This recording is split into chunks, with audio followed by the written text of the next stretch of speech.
Gentlemen, the time has come once again to discuss things.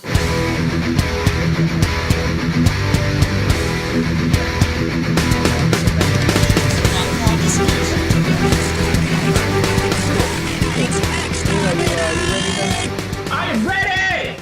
All right. Hi, everyone. Welcome to another episode of Geeky Gentlemen. I am Sid Partu. Joining me today is... The real Manos. Indeed. And today we're discussing a animated fan film by Lee Adams called Dalek Tales, The Experiment.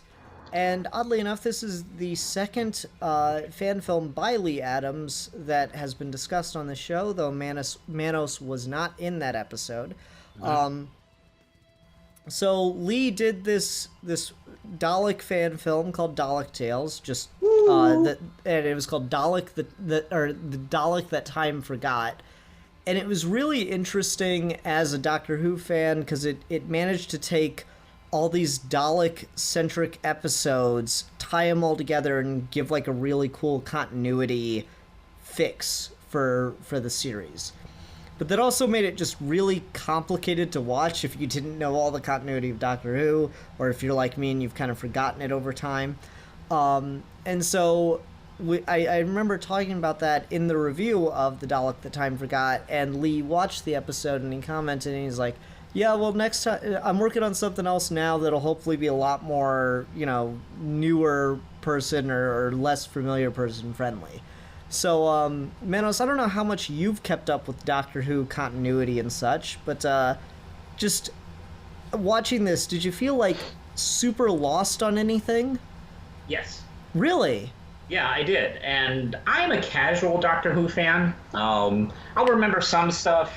There are particular storylines I like, but I don't know. I mean, I can't really deep dive too much in a lot of Doctor Who, especially middle age Doctor Who, I guess. So yeah, I don't know. I mean, I did kind of glaze over a couple of portions during the story. See, I guess I just didn't have that because, like, I could tell that there was stuff that was like references to things that I wasn't quite getting, and I definitely I knew the end was a callback to a recent episode with Capaldi. But ultimately, I just felt like I could ignore the continuity stuff, or the continuity stuff wasn't as intrinsic to what I was watching, if that makes sense. Like, I just watched this and I'm like, okay, yeah, the Cybermen and the Daleks don't like each other, they're at war, and so they're fucking with their shit. Like, that's just the way I took it, and I thought it really worked on that level. Yeah, well, I always enjoy, like, a little... Daleks versus Cybermen. I always think that's interesting. There's some concepts in here. I like the idea of what we were just talking about, how we were kind of like, I get justifying or fixing or referencing certain continuity problems here and there with Dalek history during the show. It's just, it's almost so much that this was a little out of what I usually enjoy about Doctor Who. There was a lot of fighting and robots fighting, and I don't know. It really did kind of feel like Doctor Who Beast Wars. Okay. So that's not kind of what I come to Doctor Who for. While I appreciate the lore. But what I always liked about Doctor Who is they've always approached these topics and the subject matter in a unique way. And I don't know. The story for me was, kind of, the biggest falling. Okay. See, I guess I didn't really feel that way about it because so much of Doctor Who, you're right, Doctor Who doesn't really do the big laser fights and stuff, and it's because for so long the show just couldn't afford to do that. Yeah. And so they had to be a little more clever. And that's just kind of what makes this a little neat as this little fan project. It's all CGI animated and stuff. I think that's really cool to look at. Yeah. And he can get away with doing like more of a big lasery fight kind of thing. And I mean, even then, it's still not like it's not like we're watching like the end of Rogue One or anything like that. It is still pretty minimalist as far as big laser action battles go. But it just, I don't know, it was a cool little way to show some of that inner conflict between Daleks and Cybermen and kind of the, you know, ever since New Who started up back in 05, there's been that like continuity shift of the Time War and between the Daleks and the Time Lords, and like what is it? What was it like? And this kind of gives you a preview of what the fuck a Time War is, wherein you just keep going back in time and try to screw over the other civilization. Yeah. And I don't know, that's like kind of a cool, fun, you know, wacky out there concept. And so you've just got this Cyberman experiment running throughout Dalek history, trying to destroy Dalek history. And then you've got, you know, the sides trying to outmaneuver one another, and then it turns out the experiment was playing for its own ends. And I don't know, like that's the part of the story that really worked for me, is seeing that the experiment isn't just a pawn, it's actually trying to eliminate both sides. I thought that was a cool twist on stuff. Okay. Yeah. Sorry, I don't have anything to add to that. Okay. I don't know, so like, is there anything else particular about the story that wasn't working for you? No, I mean, that's kind of how it is. It just really, I understood what he was doing with the story. Maybe it's just too much yelling and punching, just for me, just kind of like eventually kind of became like a simple like string of yelling and punching, and after a while it just kind of lost me like halfway through. Okay. Well, I did appreciate, you know, the attempt and the concept, you know, it's just it's just, you know, I've seen this kind of thing before. Okay, I guess that's fair. I'd be interested then. You should maybe go back and watch The Experiment. I'm not sure how much the continuity needle threading will work for you there, but I guess that is much less about like big explosions and fighting and stuff. Yeah. So I don't know. That'd be interesting, because that one might work better for you than this one did. And I don't know. I'm actually really impressed by all the lengths that Lee Adams goes to with these fan films. I mean, God, like animating Daleks is probably easier than animating people when it comes to CGI, just because. Oh yeah, they're basically garbage cans with plungers. Yeah. Like, but still, it's just, that's so much work. Like, every little point of movement is a keyframe, and you've got to have all these parented trees and stuff, and just I've done it and I know, and it's like you think, oh yeah, it's just the head turns and the body turns and the arms move. And it's like, no, it's so much more complicated than that. So like to see that basically be all the experiment was a bunch of Daleks moving around, to go to this with the Cybermen and Davros and just all this other shit, and the Centaurans coming around on screen. It was just really cool to see all that and see all the lengths that he goes to with the animation to like. Yeah. Like, BBC did an official Doctor Who 3D animated like special, and it was trash. Like, it looked like a VeggieTales episode. And so to see like all this work that Lee puts into these things, it's just really cool as a Doctor Who fan who's also into 3D animation and stuff. So I don't know, I guess I really appreciate these on a couple different levels, and that's why it works as well as it does for me. Well, now that we're talking about the animation, for me, that's a completely different story. I was, frankly, blown away with how good this animation was. And yeah, it is far and above the official Doctor Who animation we saw a few years back. Now, granted, yeah, it's a few years back. You can make that argument, but no, I mean, this is clearly superior. And I like the fact that we started out simply with the spaceships and the Cybermen and the Daleks, and you think, okay, they're animating what they can get away with, even though it looks beautiful. And then we see some humans show up here and there, and they look great. I was really knocked out by how gorgeous the animation looked through all this. You can tell a lot of work went in. I didn't see anything. I didn't see any cheapy shortcuts or anything like that. It looked like it had a budget. It was very nice. I was very impressed by it. And then Davros looks great. Davros looks almost as good as he does in live action. And yeah, the sound editing was great. We watched the improved sound version. So yeah, the sound was just magnificent. So like on a technical basis, I think it's absolutely brilliant. I really enjoyed it. Yeah, I really like the just all the pulls he gets in here. It's just cool to see all these different Doctor Who characters, animated. Like, it's not just the one, new Who design of the Daleks. It's got like he does a couple different versions.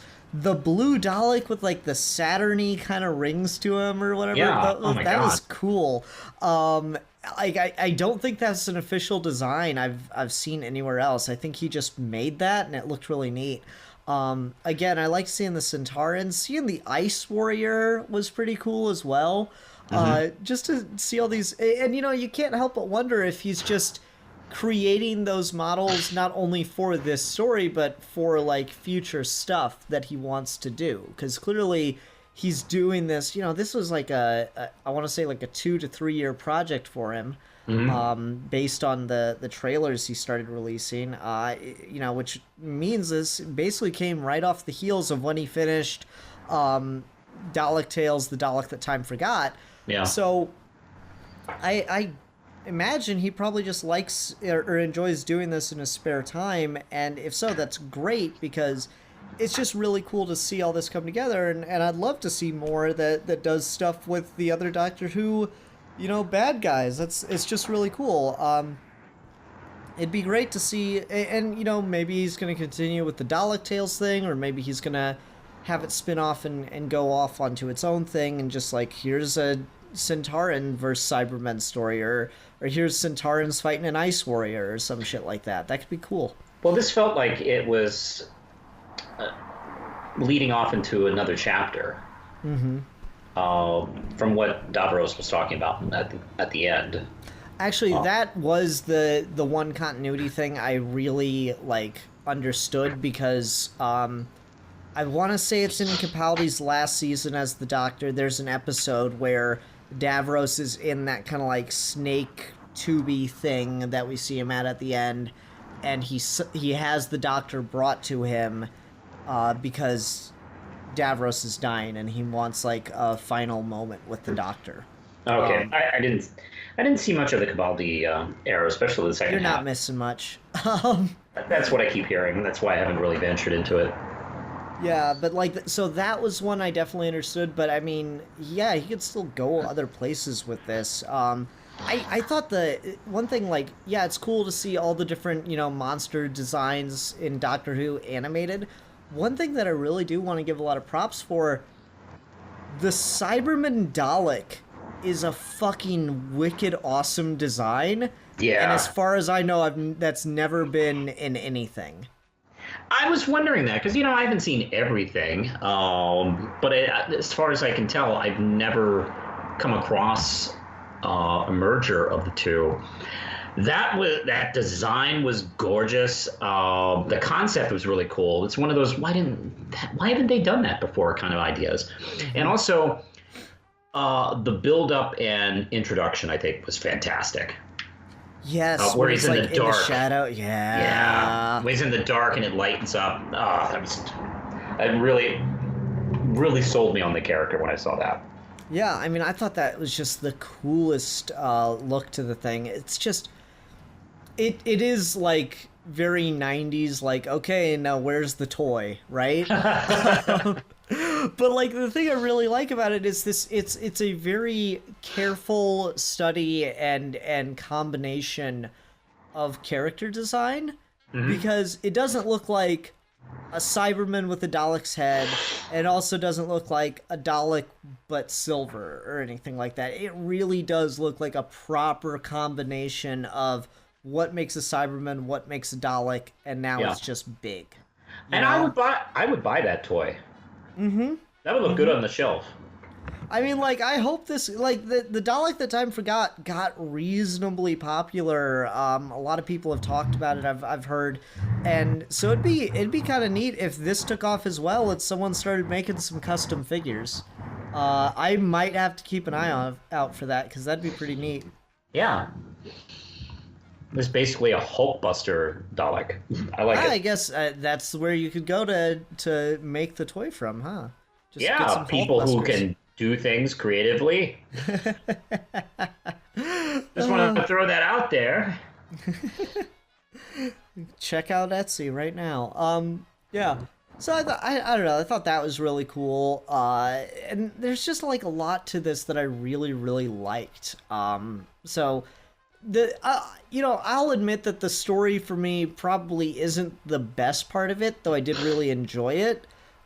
For me, it is probably mainly the animation that I'm geeking out over the hardest, but I did really enjoy this overall. I did geek out over the animation and the introduction of the Dalek Cyber. Was there a name for that thing? I guess we could just call it like the Cyber Dalek. I mean, that Cyber is Dalek, the that makes experiment, sense. you know? Yeah. So like my eyes opened wide when that thing popped out. I really loved it, to the point where I'd love to see it in the show proper. That kind of thing. It would be really cool. Yeah, it's like I still can't believe they haven't done that. Maybe budgetary constraints. Yeah.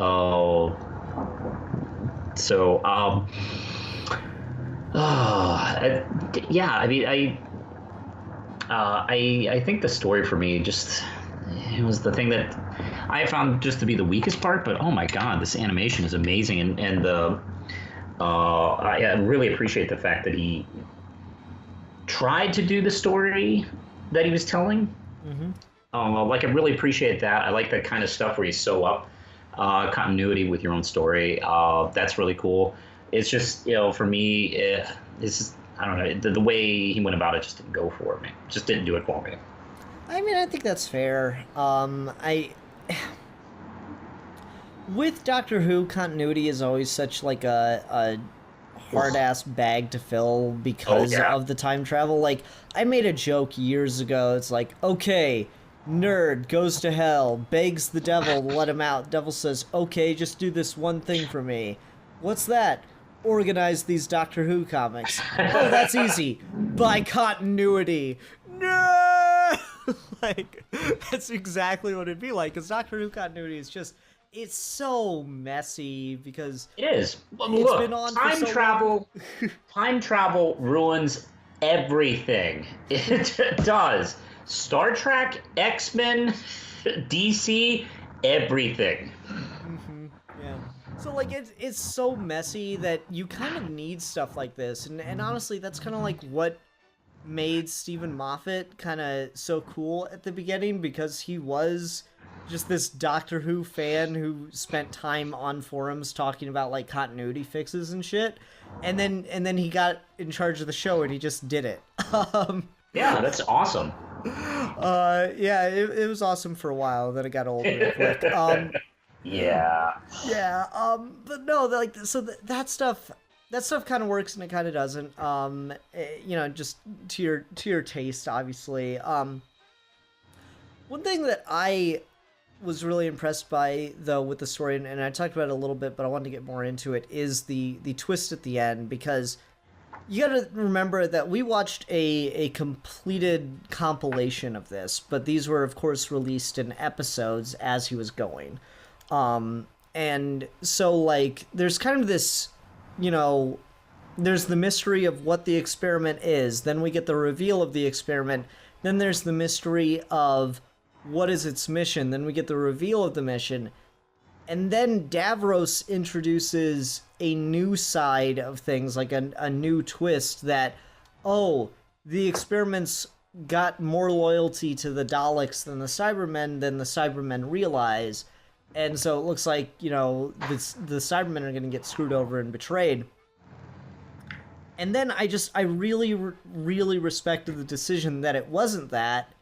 It was that the Cyber Dalek realized what was wrong with both sides and manipulated events to get the leaders together in the same room so he could take them both out at the same time. I thought that was really, really cool. I really, really enjoyed that. It's a nice twist. I will say I'm not 100% sure where it comes from.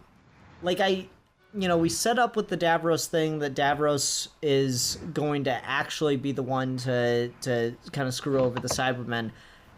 But then the Cyber Dalek kind of does its move to screw over both of them.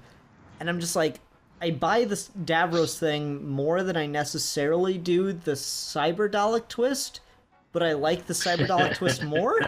Everybody's doing the Cyber Dalek twist. Yeah.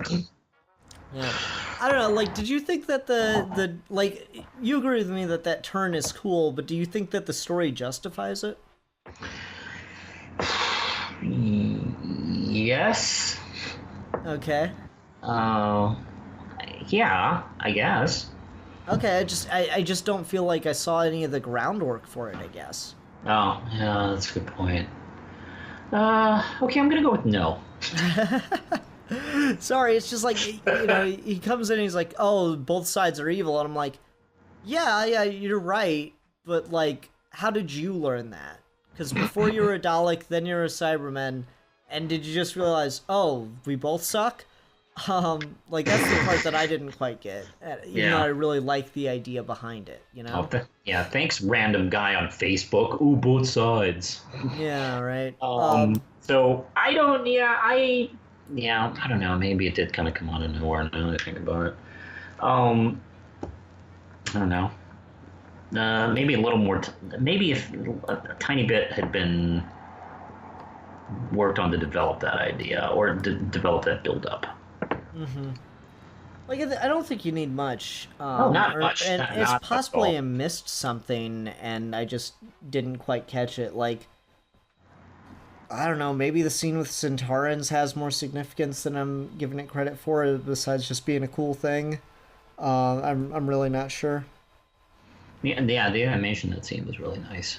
Oh yeah, the like foggy kind of like dust turned up battlefield look.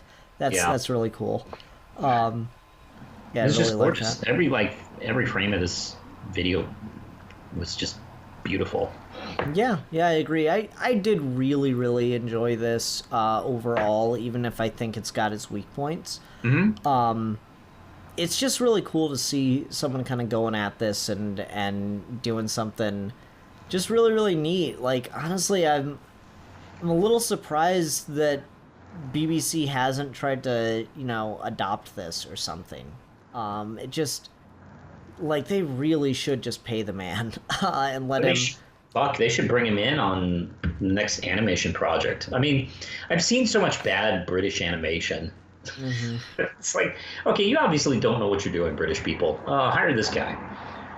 Yeah, I'd agree with that. Okay. Well, I don't know if I have anything else to really talk about with this one. Do you? No, I'm kind of complete. Okay. Well, let's go ahead and go on to ratings then. Manos, why don't you go first? Sure, yeah, man, I dug the hell out of most of this. Of course, the story for me was the weakest point, but that really didn't diminish too much of my enjoyment. So I'm probably gonna give it 4 out of 5. I don't know, what's that thing? Hats. The Doctor Who thinks are cool. Okay.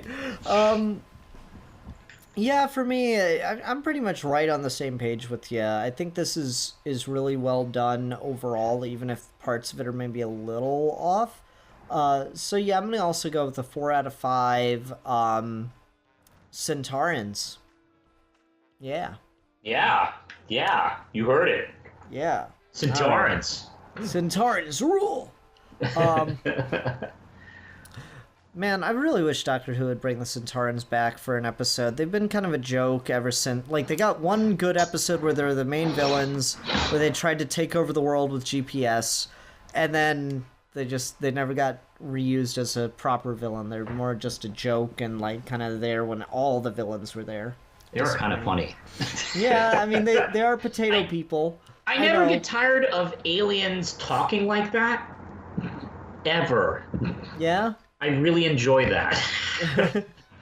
I love that old school kind of like alien superiority dialogue. I never get tired of it. You know something I didn't mention about this that I thought was really impressive?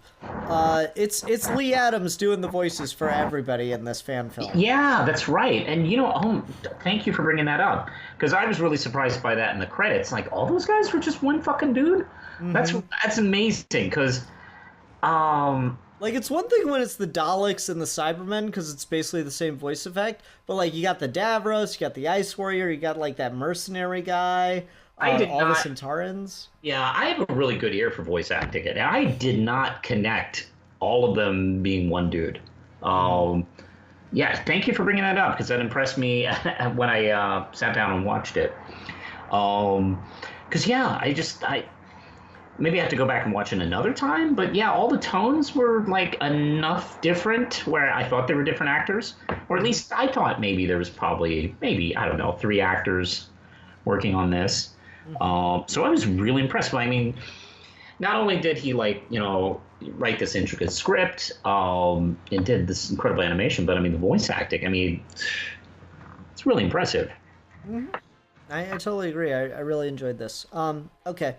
So, Manos, we were requested to review a fan film next time. What fan film is that, sir? It is... I don't know, you told me.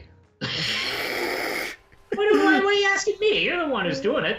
Well, I asked you if you would turn it into your pick. Oh, yeah, it's my pick. Well, I mean, we're already telling people it's not my pick, so it's fine. It's your pick as a request from someone else. So. Well, I love doing requests, so I will forfeit my turn so we can do this request. Okay. And that request is Miss Marvel No Normal by short film by Auris Productions. Awesome. Miss Marvel film. Fantastic. I'm in. I didn't even know. You didn't even fucking look at it. I love you. I thought you'd be so hyped when you saw what it was. I didn't okay, you got me. I didn't look at it. You just said, oh, hey, this guy wants us to do this fan film, and you sent me the link, and I just saw you sent a link. I was like, okay, that's fine. Okay, cool. We'll do it. Right. I didn't even pay attention to what it was. I love you, Manos. You're the best. Thank you. So yeah, now it's Miss Marvel. Jeez, I'm double excited. I can't wait. Cool. All right, everyone. Thanks very much for watching. Until next time, I'm the Philosopher. And I'm the Realist. And we are your Geeky Gentlemen. And we will be discussing things.